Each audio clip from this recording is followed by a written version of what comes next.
Last video में हमने देखा था कि लेटवेरिया के राजा ने अपने कुछ गुंडों को भेजा था डूम को पकड़ने के लिए, और उन गुंडों ने डूम के प्यार यानी कि वेलेरिया को बंदूक की नोक पे रखा था। वो उनसे कह रहे होते हैं कि अगर तू हमारे साथ नहीं चलेगा तो हम इसे मार देंगे। अब जानेंगे आगे, पर आगे बढ़ने से पहले मैं आपसे पूछना चाहता हूँ, अगर आपने इसका फर्स्ट पार्ट नहीं देखा है तो पहले देख लीजिए, वरना आगे की कहानी नहीं समझ पाओगे। पार्ट 1 मैंने यहाँ नीचे पिन कर रखा है, चाहो तो आप देख सकते हो। अब बढ़ते हैं अपने स्टोरी लाइन पे। हमने देखा था कि एक भिखारी ने वेलेरिया को एक फूल दिया था। वो कोई नॉर्मल फूल नहीं, वो एक मैजिकल फूल था। जब गुंडे वेलेरिया को मारने ही वाले थे तभी वो फूल एक्टिवेट हो जाता है और वेलेरिया के इर्द गिर्द एनर्जी शील्ड क्रिएट कर देता है, जिससे वेलेरिया प्रोटेक्ट रह सके। अब काफी सारी मैजिकल चीजें होने लगती है। वह भिखारी एक एक करके सारे गुंडों को मार देता है, पर उन गुंडों की फायरिंग की वजह से भिखारी को भी गोली लग जाती है। अब वो भिखारी अपनी आखिरी सांसें गिन रहा होता है, पर मरते हुए भी वो डूम से बस एक ही चीज कहता है कि मैं कोई भिखारी नहीं, तिब्बत के एक टेम्पल से आया हुआ आदमी हूँ। हमारे यहाँ ये मानना है कि हमारे यहाँ पे एक आदमी आएगा जो अपना सब कुछ खो बैठा होगा और दुनिया से अपना असली चेहरा छुपा रहा होगा। बस वही आके हमारे एंशिएंट सीक्रेट्स को जानकर हमारा मास्टर बनेगा। मेरे ख्याल से शायद वो आप ही हो, आप हमारे भगवान हो। फिलहाल मेरा टाइम तो खत्म हो गया, पर आपका अभी शुरू हुआ है, तो मेरी आपसे विनती है कि आप टेम्पल पहुँचे, हमारे सीक्रेट्स को जानिए और हमारे मास्टर बनिए। फिर एक बार डूम मोटिवेट हो जाता है और उसने फिर एक बार वेलेरिया को छोड़कर चला गया अपने एक नए मकसद की तरफ। अब डूम बर्फीले पहाड़ियों के रास्तों से टेम्पल की तरफ अपना सफर शुरू करता है। डूम जब छोटा था यानी कि 10 साल पहले उसने देखा था कि इन्हीं बर्फीले पहाड़ियों की वजह से उसके पिता वार्नर डूम की मौत हो जाती है बर्फ में जमने के कारण। तो इस बार उसे सब अकेले ही देखना था। तो निकलने से पहले वो कुछ डिवाइस बना लेता है, जैसे कि बर्फ काटने के लिए, आग जला के रात को ठंड से बचने के लिए। अब काफी देर चलने के बाद जब वो थक जाता है तो वो एक जगह आराम करते हुए सो जाता है। फिर एक बार मेफिस्टो उसके सपने में आकर उसे टॉर्चर करने लगता है। डूम देखता है कि उसकी माँ सिंथिया मेफिस्टो के आगे चिल्ला रही होती है कि मेरे बच्चे को छोड़ दो, अब उसे और परेशान मत करो। विक्टर डर के उठ जाता है। अब पहला दिन तो जैसे तैसे निकल गया, पर दूसरे दिन डॉक्टर डूम के लिए बहुत मुश्किल होने वाला था, क्योंकि लिटरली उस पर एक यति हमला कर देता है। दोनों के बीच काफी लड़ाई होती है। डूम घायल भी हो जाता है, पर डूम काफी चालाक था। वो घायल होने के बावजूद अपने बनाए हुए डिवाइस को यति के मुंह में डालकर उसे जला के मार देता है। अब रात को वही यति उसका डिनर था। अब वो उसे पूरा तो खा नहीं पाता, तो उसकी बॉडी को अपने बैग में टांग कर आगे बढ़ने लगता है, पर डूम ज्यादा घायल होने की वजह से रास्ते में ही बेहोश हो जाता है। पर अब टेम्पल यहाँ से ज्यादा दूर नहीं था। टेम्पल के कुछ मंक्स डूम को रेस्क्यू करके टेम्पल ले आते हैं। फिर कुछ दिनों बाद जब डूम को होश आता है तब वो देखता है उसकी जर्नी सक्सेसफुल रही। आखिर वो टेम्पल तक पहुंच ही गया। वो देखता है कि टेम्पल के लोग सालों से मैजिक और साइंस को कंबाइन करके यूज करते हुए आ रहे हैं।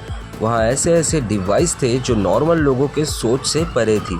डूम उनके साथ रहकर सारी चीजें सीखता रहता है। सीखते हुए कब दिन हफ्तों में बदल गए, हफ्ते महीनों में और महीने साल में, पता ही नहीं चला। बस वो सीखता रहा और आखिर में टेम्पल के लोगों ने भी उसे अपना मास्टर कहना शुरू कर दिया। अब जब डूम वहाँ का मास्टर बन चुका था तो उसने एक टेलीविजन बनाया जिसमें वो पूरी दुनिया की न्यूज़ देख सकता था, पर सिर्फ 2 न्यूज चैनल्स देखकर उसे सबसे ज्यादा गुस्सा आता था। इसमें से पहला, वो आदमी जिसने डूम के माता पिता को मार दिया, वो अब लेटवेरिया देश का राजा बन चुका है। दूसरी तरफ रीड रिचर्ड, जो स्पेस ट्रैवल करने में एक नया कदम बढ़ा रहा था। एक लौता आदमी है जो डूम के लेवल का इंटेलिजेंट है। डूम वो न्यूज देखते ही पगला जाता है। लोग उसे डॉक्टर रिचर्ड्स के नाम से बुलाने लगते हैं।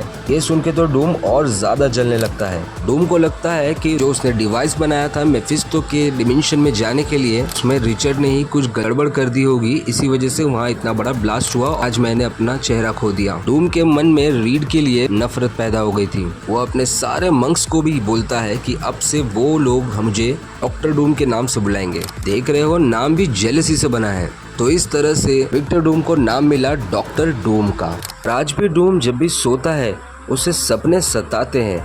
उसके पिता की मौत, उसकी माँ का अच्छे काम के लिए बढ़ाया हुआ कदम जो बर्बाद होकर मेफिस्टो के कैद में था, उसका प्यार वेलेरिया, लेटवेरिया का आतंक, इतने सारे तकलीफ वो झेल रहा था और ये सब मेफिस्टो कर रहा था। वो डूम को और वीक बना रहा था। मेफिस्टो उसे दिखाना चाहता था कि वो चाहे कुछ भी कर ले वो रहेगा आखिर में बस एक नॉर्मल इंसान। पर डूम भी जिद्दी, वह सारे सपने, फीलिंग्स, इमोशंस से दूर होने के लिए एक आर्मर बनाता है। साइंस हो या मैजिक, अपना पूरा नॉलेज यूज करके एक आर्मर बनाता है और एक मंत्र मारता है जिससे कोई भी डीमन दोबारा विक्टर तक कभी नहीं पहुंच सकता।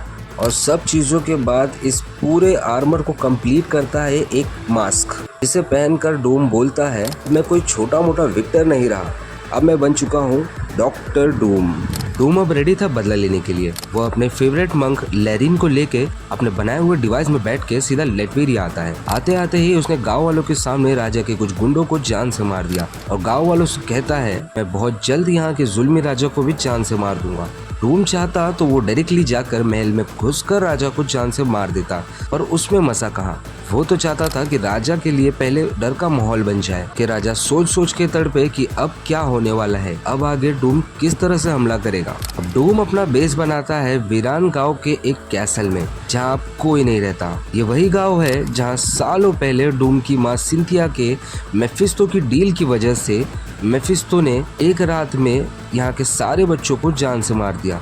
अब डूम इस कैसल में अपनी जरूरत की सारी चीजें जमा करता है, बहुत सी प्लानिंग करता है, पर आखिर में वो यही सोचता है, अगर इतने चिंदी अटैक करके मैं अपनी कहानी फैलाऊंगा तो इसमें बहुत ज्यादा टाइम लग जाएगा। तो वो जाता है अपने पहले वाले ग्रुप के पास, जहाँ के नए लीडर से वो मिलता है। वो उनको मिल के बोलता है कि मैं यहाँ आया हूँ तुम सभी को उस बुरे राजा से बचाने के लिए, तुम मेरा साथ दो, मैं तुम्हें उस बुरे राजा से छुटकारा दिला दूंगा। सारे लीडर्स में से एक लीडर पूछता है, तुम होते कौन हो हमसे मदद मांगने वाले? माना कि पहले यहाँ के तुम एक लीडर थे, पर आखिर में तुम खुद भी भाग गए।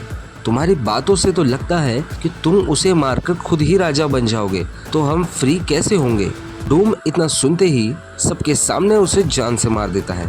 अब फैलती है डूम की खबर। वो अपनी आर्मी बना रहा था, पर वही डूम का प्यार वेलेरिया मिलती है। वो उससे बोलती है, बदले की आग में क्या बन चुके हो तुम विक्टर? तुम अब पहले वाले विक्टर नहीं लगते। तुम्हें लगता है तुम्हारे पास पावर्स है, पर ये पावर्स सिर्फ तुम्हें इस दुनिया से अलग कर रही है विक्टर। डूम बोलता है, भाग जाए यहाँ से। डूम उसे जरा भी एंटरटेन नहीं करता। अब डूम अपनी इंसानी फौजी और डूम बॉट्स को लेकर लेटवेरिया के अलग अलग शहरों से राजा के सोल्जर्स को मारते हुए उन जगहों पर कब्जा कर लेता है। किसी में इतना दम नहीं था कि वो डूम को रोक सके। फिर वो एक लाइफ कॉलिंग होलोग्राम डिवाइस के साथ राजा वेल्डमिर के पास एक दूत भेजता है। राजा सबसे पहले तो उस दूत को मरवा देता है, फिर डूम से बात करता है। डूम बोलता है, वेल्डमिर, मैं तुम्हें आखिरी मौका दे रहा हूँ जीने के लिए। अगर तुमने खुद से सरेंडर कर दिया तो मैं तुम्हें माफ कर दूंगा। राजा बोलता है, तमीज से बात करो, मैं यहाँ का राजा हूँ। डूम बोलता है, मेरे लिए तुम कोई राजा वाजा नहीं, एक खूनी हो जो मेरे माता पिता के मौत का जिम्मेदार है। तेरे लिए बस ये चांस कुछ ही समय के लिए है। अगर तू एक्सेप्ट करता है तो ठीक है, वरना तू भी मारा जाएगा। ये सुनते ही राजा वेल्डमिर गुस्से में आकर डिवाइस तोड़ देता है। डूम अपनी जनता को जंग की ऐलान करते हुए बोलता है, राजा मेरे शांति का पैगाम रिजेक्ट कर चुका है, सब तैयार हो जाओ, कल होगी जंग। अगली सुबह डूम हर तरफ से हमला करता है। राजा के कई सोल्जर्स को वो मार देता है और बाकियों को बंदी बना लेता है। अब जो बंदी बन चुके थे वो डूम से रिक्वेस्ट करते हैं, हाथ पैर जोड़ते हैं, प्लीज तुम हमें मत मारो, हम तुम्हारी तरफ से ही लड़ेंगे।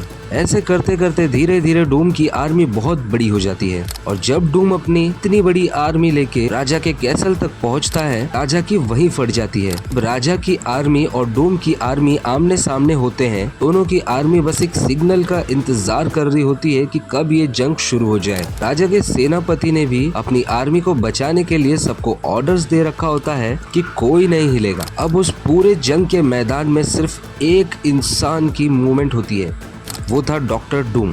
वो बिना किसी डर के आगे बढ़ रहा था। सारे गार्ड साइड हट जाते हैं, उसे जगह देते हैं कैसल में जाने के लिए, क्योंकि वो सारे के सारे गार्ड्स उसे पहले ही अपना राजा मान चुके थे। अंदर घुसते ही डूम पूछता है, कहाँ है तुम्हारा राजा? वो बता देते हैं चर्च में है, भागने की तैयारी कर रहा है, उसके भागने से पहले आप वहाँ पे पहुँच पाओगे? तभी डूम आयरन मैन की तरह अपने डिवाइस की मदद से उड़कर डायरेक्टली चर्च के विंडो को तोड़ते हुए राजा के सामने आ जाता है। राजा डूम पे हमला करने के लिए आगे बढ़ता है, पर सिर्फ डॉक्टर डूम का क्लॉक ही उतार पाता है। पर डूम उसी वक्त बिना किसी बातचीत के उसी चर्च में जीसस के सामने वेल्डमेर का गला दबाकर उसे जान से मार देता है और उसी राजा के उस रॉयल क्लॉक को उतारकर पहन लेता है। और ऐसे कंप्लीट होता है हमारे डॉक्टर डूम का आइकॉनिक लुक।